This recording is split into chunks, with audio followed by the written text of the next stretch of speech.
ಎಲ್ಲರಿಗೂ ನಮಸ್ಕಾರ. ನಾನು doctor Suresh HS, neuro surgeon.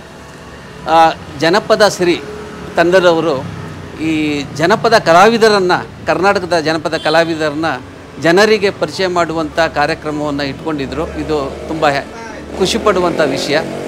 ಈಗ ಅವರು ಈ ನಾಡಪ್ರಭು ಕೆಂಪೇಗೌಡರ ಬಗ್ಗೆ ಒಂದು ಡಾಕ್ಯುಮೆಂಟ್ರಿಯನ್ನು ಮಾಡಲಿಕ್ಕೆ ಹೊರಟಿದ್ದಾರೆ.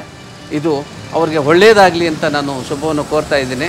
ನಮ್ಮ ಬ್ಯಾಂಗ್ಳೂರಿನ ಪ್ರತಿ ಪ್ರಜೆಗಳೂ ಸಹ ಕೆಂಪೇಗೌಡರ ಬಗ್ಗೆ ತಿಳ್ಕೊಳ್ಬೇಕಾದದ್ದು ಕರ್ತವ್ಯ. ಆ ಒಂದು ತಿಳ್ಕೊಳ್ಳುವಂಥ, ಅವ್ರಿಗೆ ತಿಳಿಸುವಂಥ ಕಾರ್ಯಕ್ರಮವನ್ನು ಈ ನಮ್ಮ ತಂಡದವರು ಇಟ್ಕೊಂಡಿದ್ದಾರೆ. ಅದಕ್ಕೆ ಭಾರಿ ಖುಷಿ ಆಗುತ್ತೆ. ಅವ್ರಿಗೆ ಒಳ್ಳೆಯದಾಗಲಿ ಅಂತ ಶುಭಾಶಯಗಳನ್ನ ಕೋರ್ತೀನಿ. ರಣ ಕಲಿಯುವನು, ರಣ ಹುಲಿಯುವನು, ರಣ ಪಡೆಗಳಿಗೆ ಅಧಿಪತಿಯುವನು, ಯುಗ ಧರ್ಮೋದ್ಧಾರಕ ಕೆಂಪೇಗೌಡ.